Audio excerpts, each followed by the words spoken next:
kemarin kita sudah belajar mengenai bagaimana memvaluationkan bond ya. Sekarang mengenai stok. Pada dasarnya karena sama-sama sumber pembiayaan gitu, maka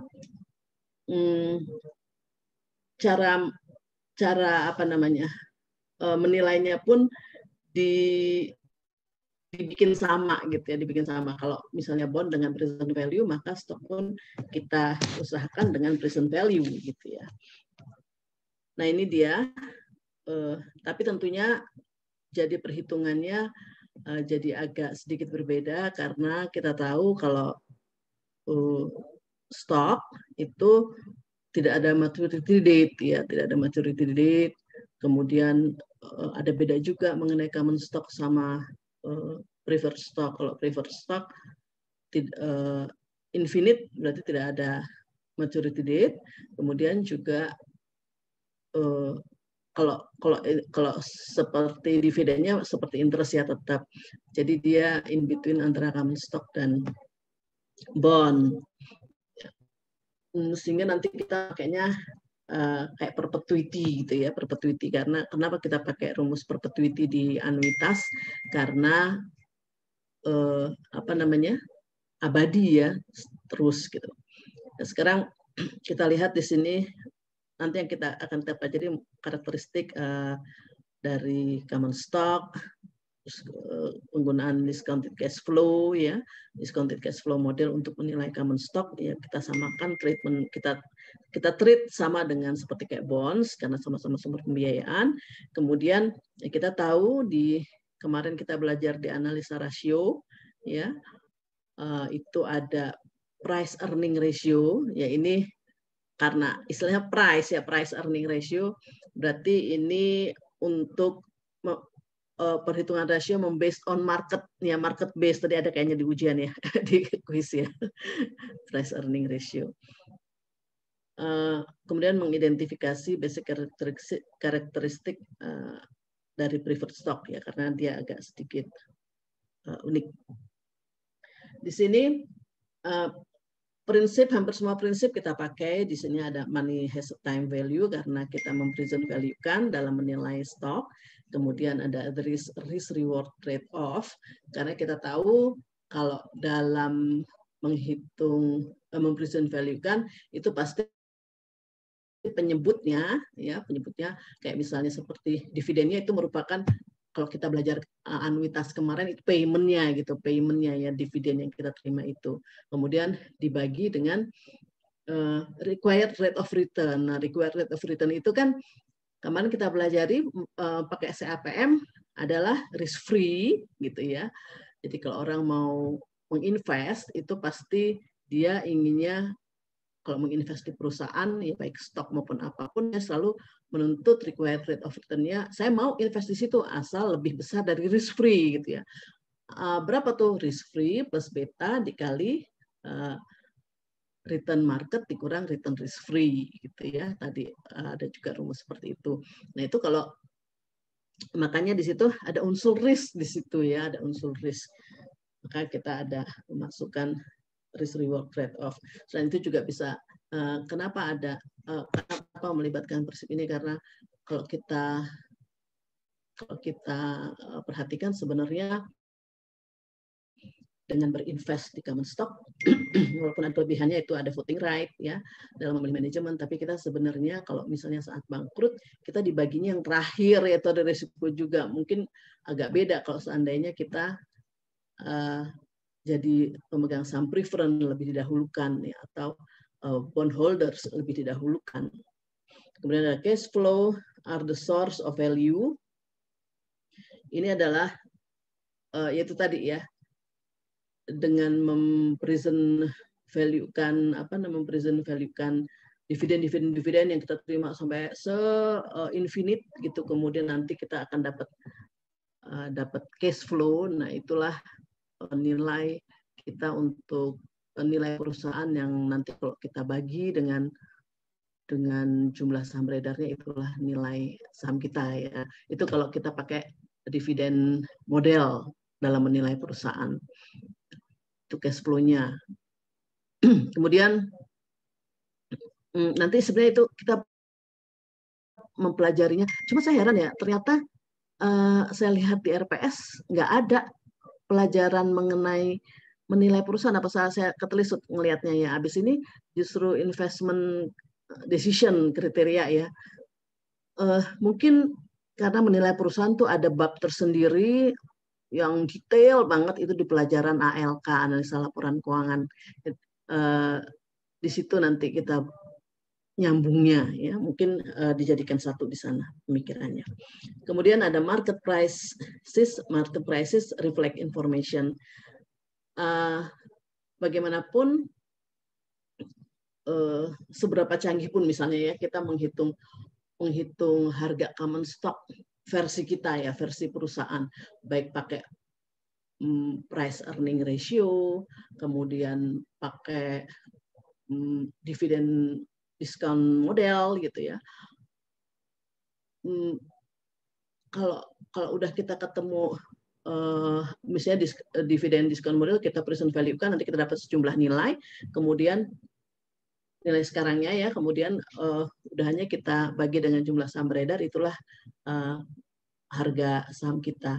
Nah ini bagaimanapun itu adalah versi kita, versi perhitungan perusahaan. Kalau kita bandingkan dengan kenyataannya, ini kita lagi bicara perusahaan yang sudah terbuka, yang sudah dijual belikan sahamnya di pasar modal ya. Kalau kita bandingkan dengan harga di pasar, nah itu baru kita bisa menilai apakah kita under value atau over value gitu ya. Bagaimana masyarakat menilai, misalnya kalau kita nilainya ketinggian, gitu ya, nilai kita lebih tinggi daripada nilai di luaran gitu ya, nilai di pasar, berarti di masyarakat melihat kita meng-undervalue kita ya, atau dari diri kita sendiri kita terlalu overvalue ya, terlalu optimis ya, padahal dinilai sama perusahaan, sama orang lain, sama investor kita rendah. Kemudian individuals respond to incentive ya, bagaimanapun kita tahu bahwa agent dalam hal ini adalah manajemen, tugasnya adalah memaksimalkan shareholders wealth ya. Bagaimana memaksimalkan shareholders wealth? Yaitu dengan memaksimalkan nilai perusahaan. Nah, apa itu memaksimalkan nilai perusahaan? Yaitu tadi caranya dengan apa? Dengan mempresent value kan, nanti kita di semester 5 kita akan belajar bagaimana menilai perusahaan. Itu ada dengan cash flow method, ada dengan di sini ada apa namanya, dividen discount model ya, kemudian ada macam-macam lah ya. Itu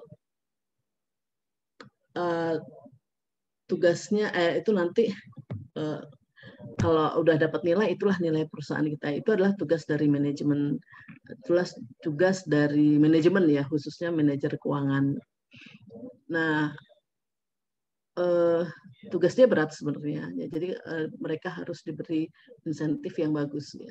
Nanti kalau misalnya lebih lanjutnya, sebenarnya kita juga belajar mengenai EVA, Economic Value Added ya. Setelah kita menghitung nilai perusahaan, lanjutannya adalah kita bisa menghitung EVA. Apa itu EVA, Economic Value Added? Itu adalah batas di mana perusahaan sudah mulai memberikan insentif ya, baik kepada manajemen maupun kepada seluruh karyawannya. Gitu. Jadi biasanya perusahaan akan menentukan EVA sekian, harusnya kalau di sini EVA positif itu sebenarnya sudah bisa sebaiknya memberikan insentif kepada manajemen dan karyawannya. Namun demikian umumnya ada EVA berapa gitu ya, EVA nilainya berapa, itu baru batas perusahaan memberikan insentif. Ya. Baik, kita masuk satu-satu. Common stock. Ya. Common stockholders adalah pemilik ya, pemilik perusahaan. Common stock ini memilih komisaris, ya, memilih dewan komisaris. Board of directors itu adalah dewan komisaris. Yang dewan komisaris inilah yang akan mengangkat manajemen, direksi ya istilahnya kalau dalam prakteknya. Jadi board of directors itu adalah komisaris, top management itu adalah direksi ya. Kalau di sini di Ruth dan kawan-kawannya. Nah, manajemen inilah yang melaksanakan kegiatan mengelola perusahaan sehari-hari. Common stock itu tidak punya maturity date ya. Dia akan selalu sampai perusahaan selama perusahaan hidup. Ya itulah ya. Tidak ada umur yang infinite. Nah, begitu juga dengan punya upper or lower limit on its dividend payment ya. Jadi karena memang dividen kalau bisa dikatakan tidak menentu ya, tergantung dari performance-nya perusahaan ya. Jadi tidak ada batasan-batasannya. Nah, kalau seandainya dalam keadaan bangkrut, umumnya common stockholders ini yang dapat klaim terakhir ya, setelah bondholders dan setelah preferred stockholders. Nah, claim on income ya, ini adalah common stockholders punya hak atas income perusahaan, net income perusahaan setelah bondholders dan preferred stock, sama seperti yang saya bilang tadi, dia menerima cashnya berupa dividen dan juga gain ya, capital gain sebenarnya ya, dari harga common stock tersebut.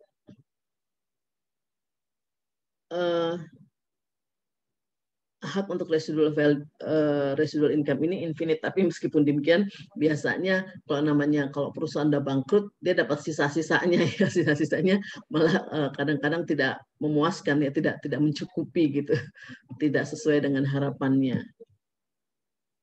Itu juga claim on asset ya, dia akan dapatnya residual claim on asset. Inilah resiko dari pemegang saham common stock ya, dia selalu dapatnya belakangan. Voting rights, common stockholders memilih komisaris dan common stockholders ini biasanya dia memilih komisarisnya dalam rapat umum pemegang saham ya, melalui rapat umum pemegang saham.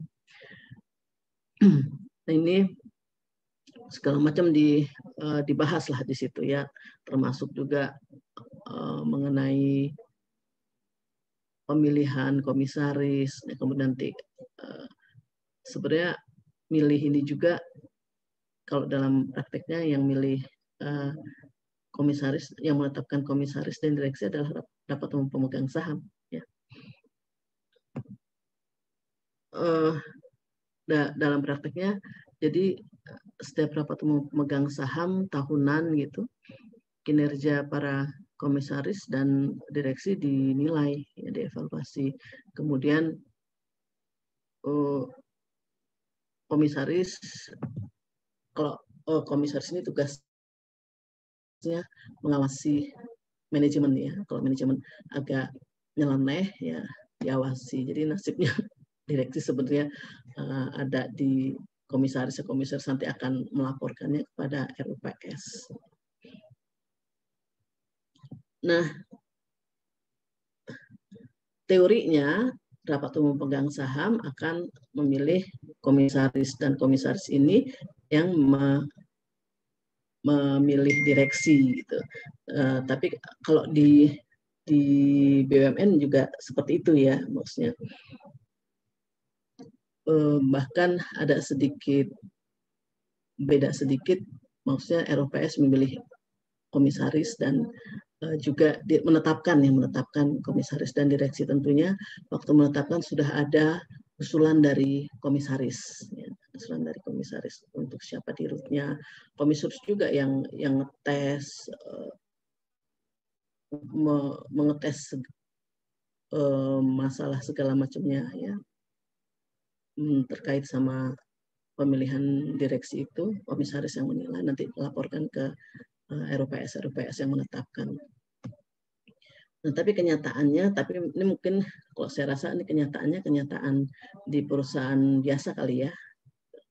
Board members are nominated by management. Jadi kebalik. Jadi justru direksi yang memilih komisaris. Nah, ini nggak benar ya sebenarnya. Karena kalau begitu ya jadinya nggak independen si komisarisnya ya, karena dia yang dipilih itu harusnya dia yang memilih manajemen. Nah, inilah yang menimbulkan agency problem ya, karena kalau komisaris yang dipilih oleh manajemen ya mau nggak mau jadi tidak independen dan jadi konflik nanti antara direksi sama pemegang saham. Harusnya itu haknya pemegang saham untuk memilih direksi, bukan haknya manajemen.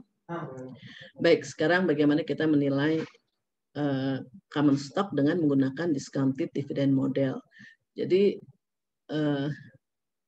ada beberapa metode ya. Ini yang kalau dengan discounted dividend model seperti cara penilaian bond, karena kita mau men-treat sama dengan bond ya.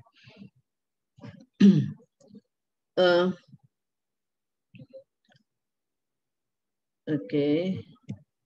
Jadi step pertamanya kita estimasikan dulu timingnya, kita bikin timeline. Ya. Kemudian kita evaluasi riskiness-nya dari stock future dividend ya, untuk menentukan required rate of return. Karena nanti kita rumusnya kayak dividen sebagai pembilangnya dibagi dengan required rate of return. Nah, required rate of return ini kan kalau kamu kan sebenarnya ada riskinya ya, karena dia diperjualbelikan di pasar, ya, tergantung dari beta, ya, seberapa sensitif saham kita terhadap saham pasar gitu ya. Jadi itu ada risiko di situ ya. Jadi kita evaluasi betanya ya untuk menentukan required rate of return-nya, untuk menentukan penyebutnya ya. Kemudian baru kita hitung, baru kita discounted. Oke. Nah, ini dia. Kalau dengan discounted apa ini namanya? Discounted dividend model ya. Jadi dividen yang kita present value kan, kita tahu bahwa dividen itu nggak tetap ya, dividen untuk common stock tuh nggak tetap, nggak seperti kayak preferred stock. Jadi makanya bagaimana menilainya gitu, ini kita asumsikan ada growth di situ, ada growth ya. Growth-nya makanya karena dia kan nggak tetap terus ya, bisa ya berharapnya sih setiap tahun akan naik ya, akan tumbuh. Makanya pembilangnya kita kalikan dividen in year basic 0 ya, in year 0 dikali 1 plus dividen growth rate ya. Kemudian di bawahnya required of return aja biasanya kita ya, 1 plus K pangkat N gitu kan ya. Tapi di sini rumusnya bukan 1 plus K pangkat N gitu ya, kalau seperti bond itu, karena kita di sini karena common stock itu infinite ya, perpetuities ya kalau bisa dikatakan, maka bawahnya cukup K aja. Kamu masih ingat nggak seperti ini? Bentar.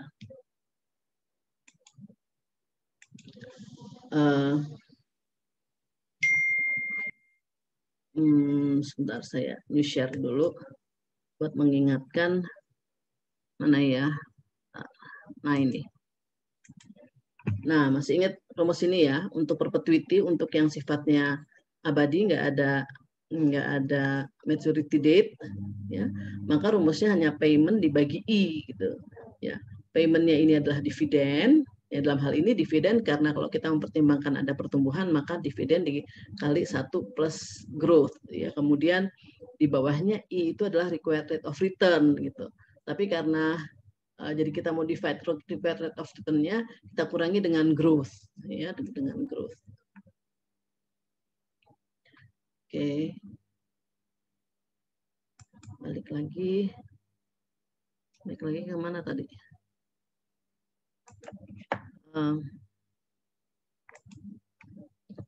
Batas lagi.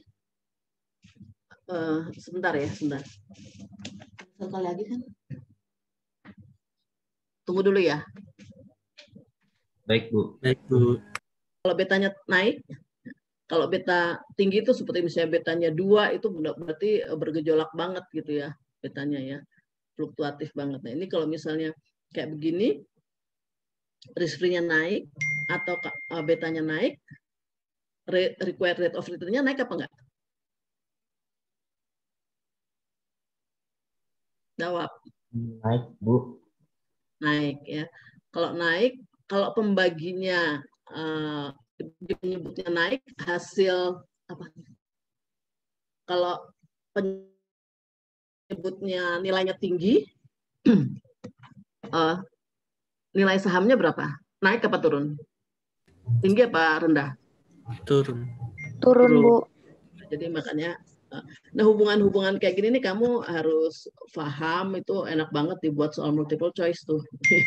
Naik, turun, naik, turun, naik, turun, jangan sampai keliru. Itu hanya masalah penyebut, pembilang, kalau naik pembilangnya, kalau naik penyebutnya, atau turun pembilangnya, turun penyebutnya, itu kamu harus bisa membayangkan.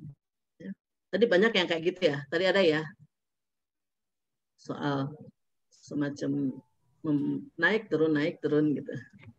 Iya, Bu. Iya. Tadi juga ada soal yang ngira-ngira ya, ngira-ngira estimasi berapa persen gitu ya. Jadi nggak usah terlalu ini sebenarnya dihitung banget. Oke. Nah, tadi penyebutnya itu adalah R min G. Banyak buku menyebutnya K min G, ada yang R min G, ada yang I min G. Itu semua sebenarnya sama ya, I, K, R. Nah, sekarang kita bicara growth. Kalau kita bicara growth, sebenarnya pertumbuhan itu apa? Namanya pertumbuhan. Kalau kita dapat net income, itu kan net income dikumpulin ke return earnings kan. Ya, kemudian dari return earnings itu dibagi ke dividen. Nah, yang tidak dibagi menjadi dividen itu akan diakumulasikan, kemudian itu untuk perkembangan perusahaan. Ya, untuk perkembangan perusahaan. Jadinya semakin besar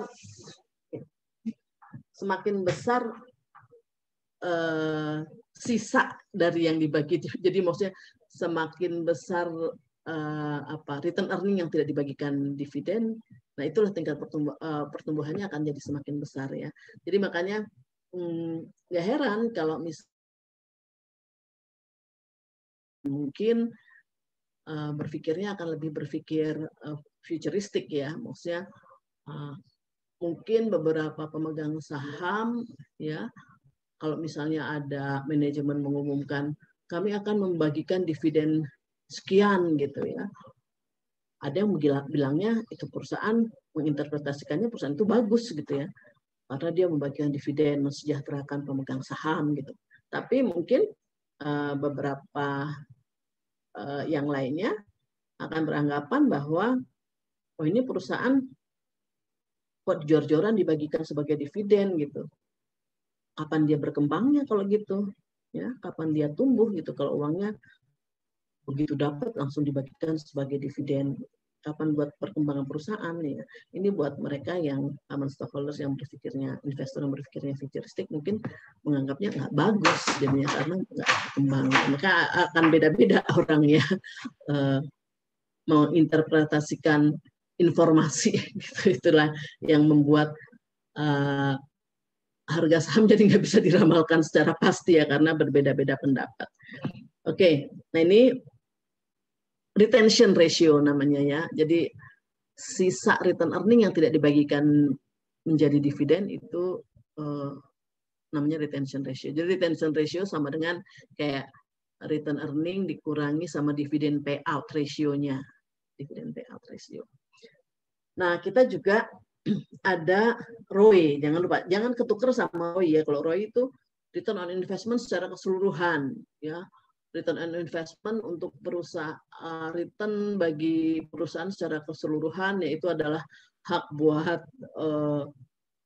baik apa namanya bondholders, hak buat pemerintah, ya pajak, hak buat tentunya buat manajemen, buat pegawai, buat pemerintah, buat bondholders, ya. Tapi kalau ROI itu khusus untuk pemegang saham. Nah, jadi tingkat pertumbuhan itu cara nyarinya gimana?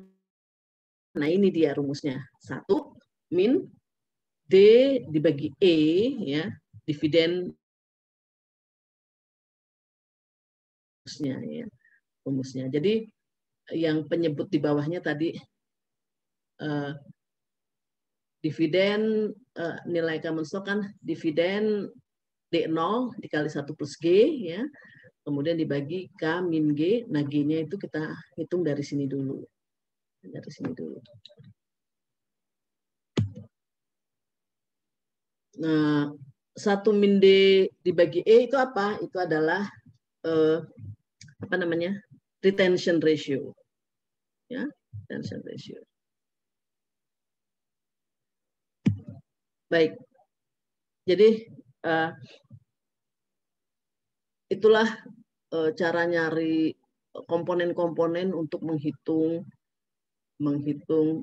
nilai common stock. Ya, ada D0, ada expected rate of return yang kita cari dari risk free ditambah beta dikali RM dikurang R risk free gitu ya. Kemudian juga growth itu kita hitung dari apa tadi 1 min D per G dikali ROI. Nah, itu untuk menghitung nilai common stock dengan menggunakan discounted dividend model. Nah, ada lagi pendekatan lain itu dengan apa namanya price earning ratio, ya. Kita ingin kembali ke apa itu namanya analisa rasio. Ya. The most common performance pengukuran performance itu adalah earning per share. Ya. Jadi memang seperti yang saya bilang, kalau bagaimana menghitung nilai perusahaan, ya berapa value of the firm gitu, value of the firm nanti kita belajar di semester 5 itu adalah present value dari cash flow, ada itu cara satunya, ya. Cara keduanya present value dari dividen misalnya, macam-macam modal.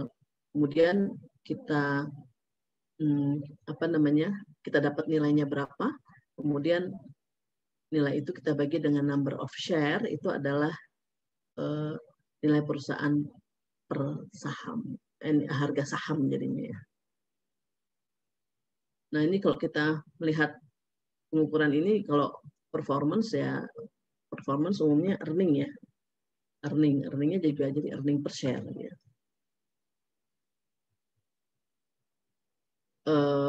Nah, ini maksudnya terkait sama ini, apa misalnya performance yang ukuran rasio yang bagus, ya, dalam mengukur rasio performance yang baik untuk mengukur menilai harga saham, gitu. Nah, ini nilai saham bisa kita hitung dengan cara seperti ini. Price earning ratio dikali earningnya. Kalau bisa diginin kan earningnya dicoret, ini kan jadi price aja kan, ya. Jadi nilai saham itu sama dengan harganya. Ini rumus sederhana.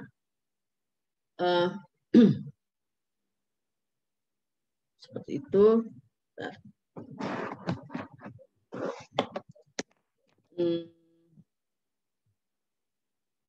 Sebenarnya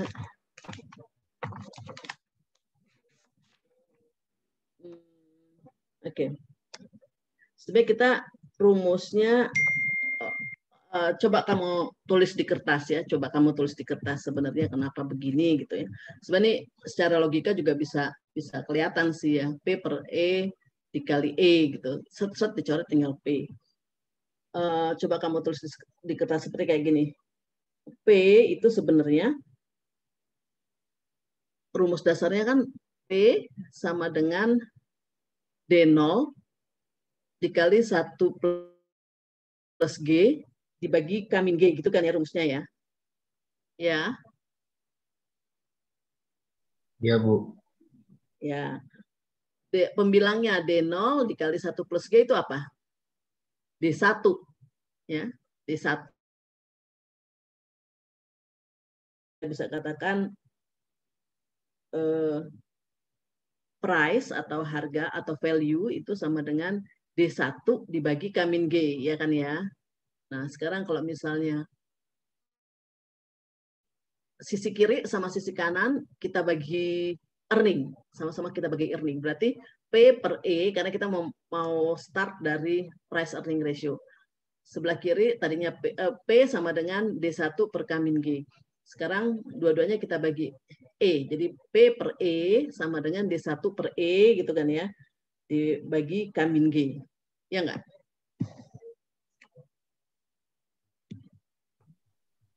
Iya, Bu. Halo. Ya. Jadi P per E sama dengan D1 per E dibagi K min G. Nah, dari sini kamu sebenarnya bisa kalau kita mau mencari hubungan ya, kalau kita mencari hubungan di sini ada nggak sih sebentar? Ya.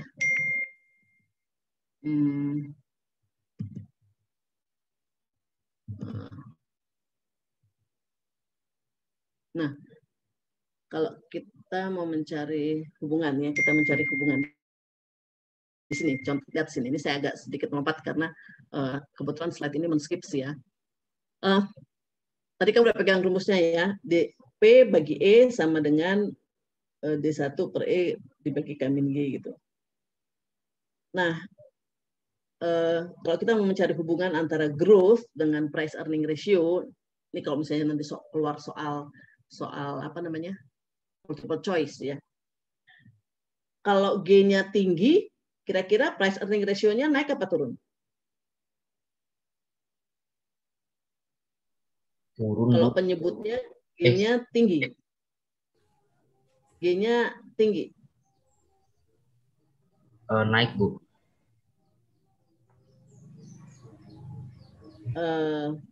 Naik ya. G-nya tinggi, the higher ya. Karena penyebutnya kecil ya. Ya, semakin kecil, Bu. Jadi tinggi. Kemudian sekarang kalau kita cari hubungan antara PE ratio sama required rate of return. Kalau required rate of return-nya tinggi, PE ratio-nya akan tinggi apa rendah? Penyebutnya akan Rendah, gimana Bu. kalau Rendah, Bu. Semakin akan rendah, Bu. rendah ya karena penyebutnya tinggi ya, penyebutnya tinggi. Penyebut yang di bawah kan ya, penyebutnya Iya. tinggi. Jadi PE-nya rendah. Nah, itu hubungan ya, hubungan antara PE ratio sama growth, PE ratio sama K gitu ya. Ini kayak gini-gini enak banget untuk jadi soal multiple choice ya. Jadi kamu hati-hati.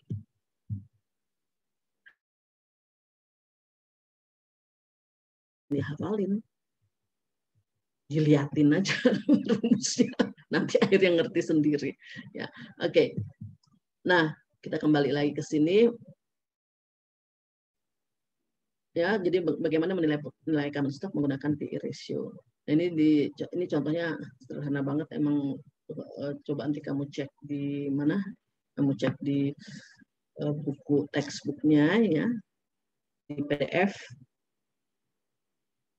Jadi ini sebenarnya ada jalan cerita sebelumnya nih ya. Jadi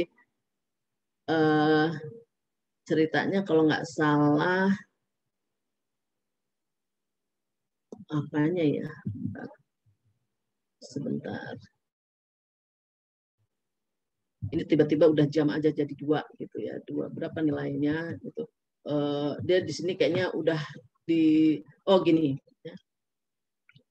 Seandainya, nah ini dia pakai rumus yang tadi simple ini ya. Price earning ratio udah dia menghitungnya dari pesaing yang mirip ya. Jadi 18,2. Kemudian udah dihitung, kemudian estimated earning-nya sekian. Nah, sehingga mendingan kita coba lihat di bukunya ya, di bukunya. Mungkin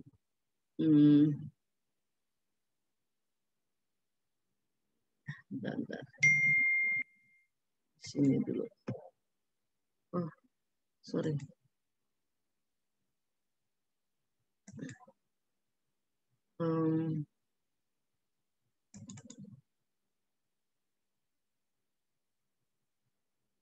Oh, ini ada di sini sebentar.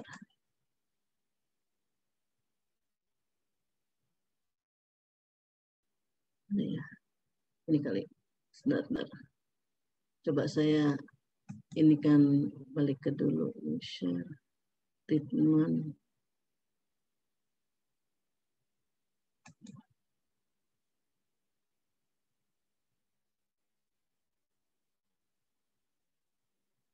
Mana treatment? Bentar.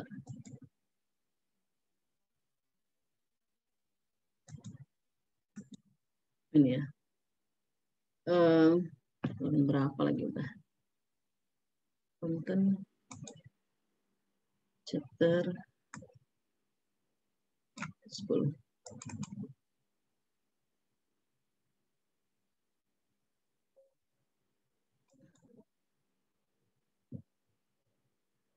Mana ya? Kok saya nggak bisa melihat ini dia. Ini kali ya, udah kelihatan ya? Sudah, Bu. Nah, sudah, Bu. Ya. Ini di di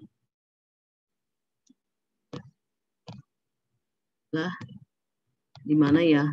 Supaya jadi lupa. Ada datanya di sini.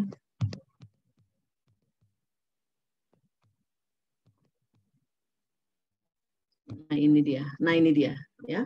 Coba kamu lihat nih. Saya gedein. Nah, ya. Jadi di sini siapa perusahaannya namanya? Hills ya. Hills Shares gitu. Dia mengambil PE ratio-nya yang bisa mengambil PE ratio dari pesaing-pesaing yang sepadan gitu ya. Dia dapat sekian. Tapi sebenarnya saya juga kalau begini sebenarnya belum tentu tepat ya. Justru sebaiknya memang pakai PE ratio kita sendiri gitu. PE ratio kita tahun lalu berapa gitu. Jadi kan memang udah lebih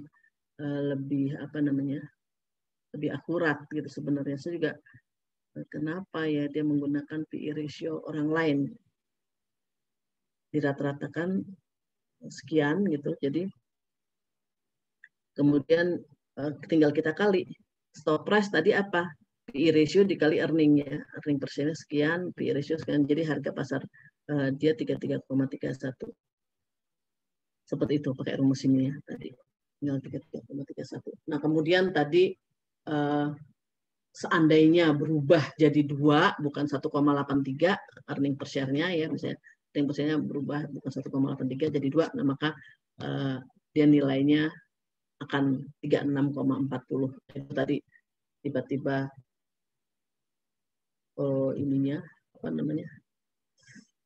Slide-nya jadi berubah seperti itu ya.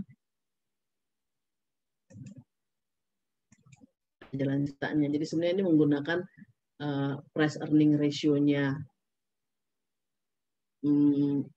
comparable firms ya, comparable firms. Nah, ini dia ya. Jadi dia menghitung PE ratio-nya berdasarkan 3 comparable firms ya. Nah, namun kalau misalnya seandainya market condition berubah ya, jadi apa namanya? Jadi perkiraan nilai sahamnya jadi nggak begitu appropriate, nggak begitu cocok lagi gitu ya. Ya namanya juga estimasi kira-kira aja. Kalau saya sendiri sebenarnya lebih prefer kenapa nggak pakai price earning ratio-nya kita sendiri gitu ya. Karena kalaupun dia sejenis dengan perusahaan kita kan belum tentu semuanya sama metodenya segala macamnya, kan kita nggak bisa mengupas lebih jauh. Nah, itulah contoh aja ya, contoh seperti itu. Ya, jadi di sini ini kamu pahami banget nih, naik turun gini ya. Nggak usah dihafal, tapi yang penting rumusnya kelihatan terus kamu bisa bayangin. Oke deh. Apa yang menentukan PE ratio ya? PE ratio itu ada some factors impacting the investor required rate of return ya. Dimanapun kalau kita lihat di sini, maka penentu PE ratio itu ada maksudnya dia akan ada required rate of return, ada apa nih namanya economic interest rate ya, karena jadi seperti kayak tentunya udah kemana? Sorry, jadi nggak konsentrasi. Some factors tentunya kinerja perusahaan akan mempengaruhi required rate of return. Kemudian risk free ya kayak economic factor, market return itu juga akan mempengaruhi required rate of return ya, karena kita mencarinya dengan rumus itu kan ya, dengan risk free, ada beta, ada segala macam ya, ada market return. Kemudian firm factors juga growth rate ya. Growth rate itu tadi rumusnya apa? Rumusnya adalah retention ya dikalikan dengan ROE ya. Retention itu apa? Berasal dari mana? Itu adalah apa namanya? Laba yang ditahan yang memang untuk perluasan perusahaan ya, untuk pertumbuhan perusahaan.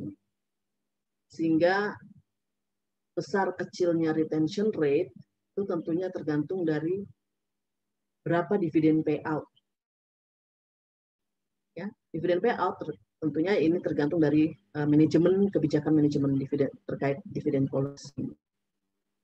Tergantung dividen policy-nya, tergantung profitability-nya, ya, maksudnya tergantung dari earning-nya, tergantung dari pencapaian earning, tergantung dari dividen policy-nya.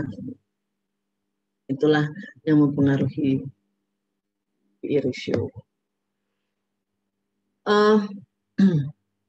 Jadi sekali lagi menghitung nilai common stock itu bisa dua cara ya, yaitu dengan discounted dividend, satu lagi dengan PE ratio ya, seperti itu. Discounted model apa aja yang mesti kita ketahui? Kita mesti tahu growth sama required rate of return. Bagaimana mengetahui required rate of return? Kita harus tahu beta, kita harus tahu risk free ya. Bagaimana mencari growth rate? Growth rate kita harus lihat ROE, kita harus lihat retention rate. Dari mana seberapa besar retention rate tentunya ditentukan oleh dividend policy.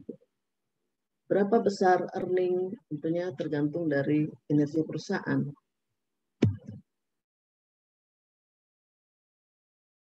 Ini discounted dividend model ini digunakan nanti kita ketemu lagi saat menilai perusahaan. Salah satu cara untuk menilai perusahaan. Nanti kamu dapat di semester 5 di pelajaran analisa laporan keuangan. Jadi sebenarnya analisa laporan keuangan itu lebih luas daripada sekedar rasio. Ya. Nanti di semester 5 kamu udah nggak dapat lagi rasio. Padahal pelajarannya analisa laporan keuangan. Analisa laporan keuangan itu rasio keuangan sebenarnya kental banget gitu ya. Tapi justru nggak ada pelajaran itu lagi ya karena kamu udah dapet di sini. Oke. Nanti kamu begitu udah sampai pelajaran analisa laporan keuangan, kamu baru ngeh deh kalau pelajaran di STAN itu jauh lebih tinggi ya, karena kalau kamu lihat di universitas lain gitu ya, mungkin kalau misalnya kita belajar analisa laporan keuangan masih seputar rasio aja. Rasio mudah kan sebenarnya, cuma bagi-bagian aja. Kali-kalian bagi-bagian. Gimana ngomong-ngomong papernya? Masih progres. Masih proses, Bu. Proses, Bu. Masih proses. Oke, lanjut dikit ya, bentar lagi. Oke, sekarang mengenai preferred stock, dividennya fix. Nah, oke, sedikit tambahan ya. Kalau di common stock itu sebenarnya dividennya kan bisa naik turun gitu ya, bisa naik turun. Nah, cuma kita kalau belajar teori kita nggak belajar turun ya, kita optimis belajarnya naik gitu, growth-nya naik gitu.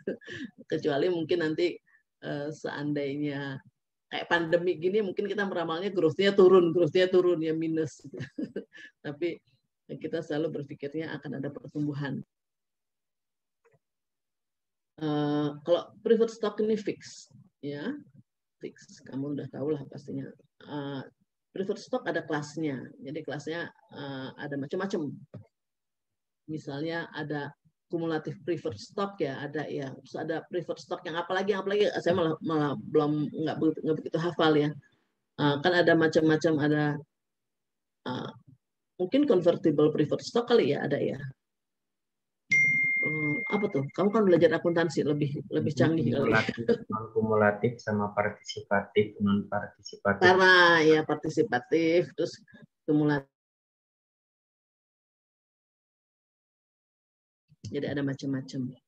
Claim on asset and income tentunya didahulukan, apalagi saat bangkrut ya, dia didahulukan, tapi setelah bondholders ya, karena bondholders orang luar.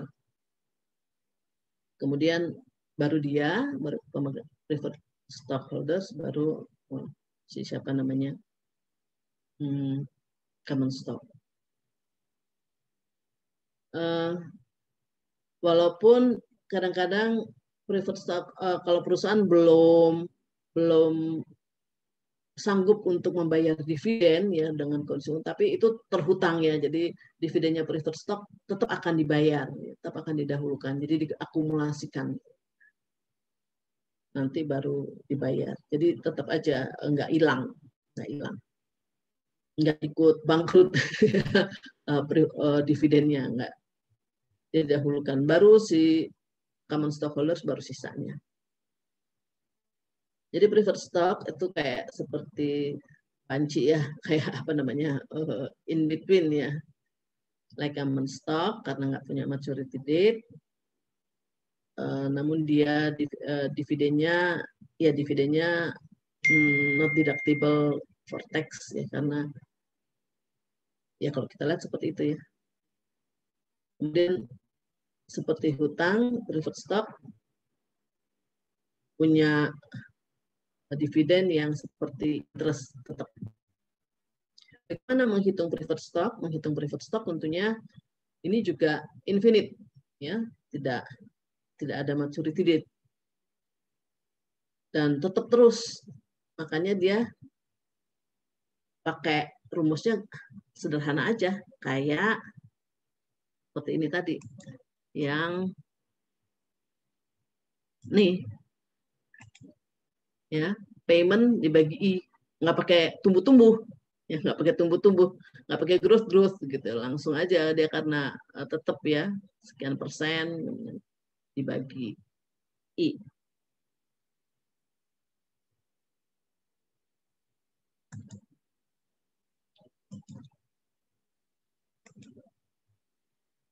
Nah, Jadi kita pakai rumus perpetuities. Rumus perpetuities. Harga preferred stock sama dengan dividen yang tetap, no growth, kemudian market required yield on preferred stock. Berapa persen? Nah, ya sederhana aja rumusnya. Ini pasti kamu berharap banget ini keluar kalau hitungannya kan sederhana.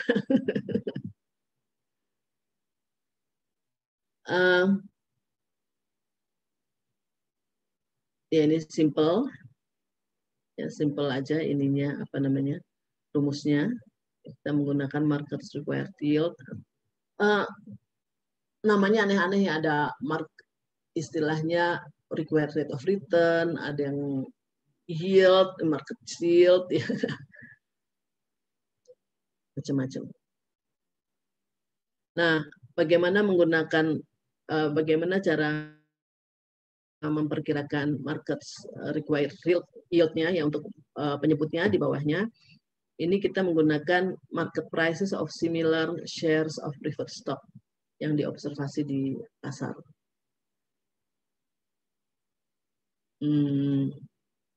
Seperti itu, ya. Mungkin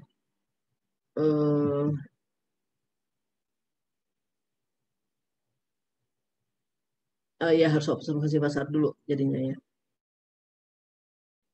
Nah, oke. Semuanya jadi sebenarnya baik common stock, baik preferred stock, common stock itu treatmentnya sama-sama bond, ya sama-sama bond. Cuma bond kayak lebih complicated ya, karena apa namanya, dia ada seperti kayak ada interestnya yang pakai anuitas, terus ada prinsipalnya di akhir umur bond, ya, yang bukan anuitas, hanya satu lump sum pakai present value interest factor saja gitu. Ada 2 item ya yang mesti kita jumlahkan dan kita present value-kan, dan kita jumlahkan. Kalau common stock enggak, hanya satu aja.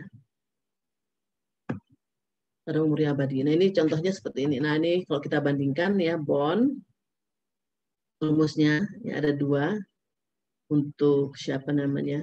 Untuk bunganya sama untuk prinsipalnya. Kalau kita lihat bunganya ini pakai anuitas, kalau ini enggak. Ya. Kemudian kalau untuk preferred stock sederhana aja. Ya, kenapa rumusnya sederhana begini? Karena apa-apa kalau dipangkatin tak terhingga itu 0 ya. Jadi kalau kita hitung jadi akhirnya rumusnya cuma sederhana aja. Annual preferred stock dividend dibagi market required yield on preferred stock. Nah, ini kita ngitungnya harus observasi pasar dari preferred stock yang sejenis.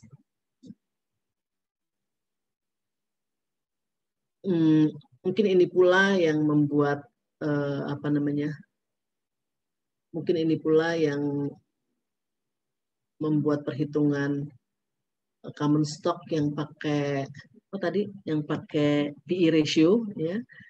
PE ratio-nya pakai yang sejenis ya. Jadi mesti observasi juga di pasar gimana gitu.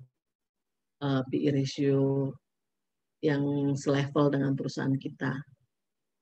Mungkin karena ide ini jadi itu juga diterapkan seperti itu juga. Saya baru bacanya setelah baca slide ini ya, karena saya udah meninggalkan manajemen keuangan sebenarnya 3 tahun yang lalu ya. Rasanya belum ada begitu tuh. Ya masih pakai PE ratio kita sendiri gitu. Makanya kok begini ya? Logikanya di mana? Agak mikir gitu juga ya. Kok pakai PE ratio orang gitu, bukan pakai rasio PE perusahaan lain. Nah, ini tadi agak heran. Oke, kemudian untuk common stock, nah seperti kayak gini ya.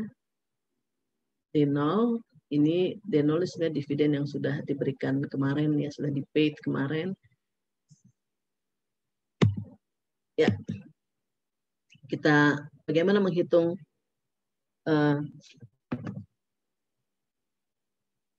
preferred stock, harga preferred stock, ya tinggal gini aja.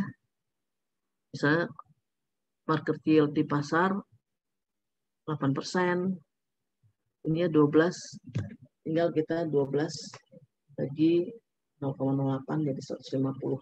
Jadi apa maksudnya? Kalau kita pengen dapat uang rutin $12 mah kecil ya, 12.000 misalnya gitu ya, 12.000 setahun nggak kerja gitu.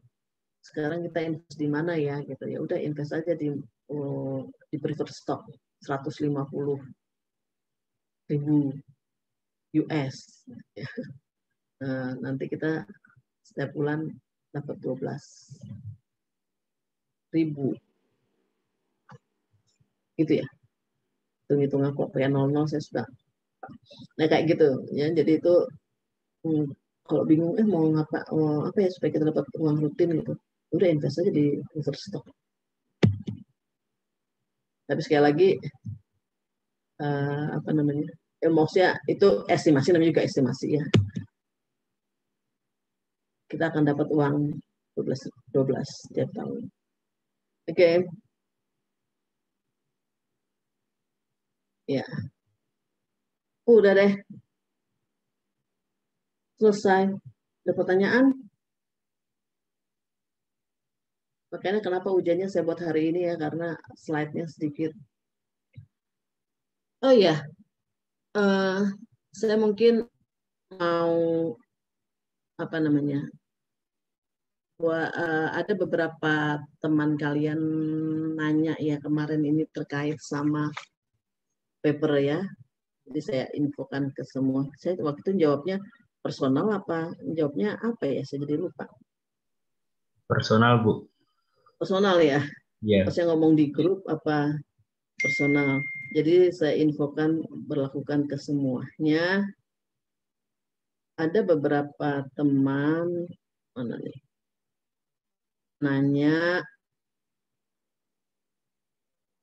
nanya sebentar lagi di scroll. Mana ya?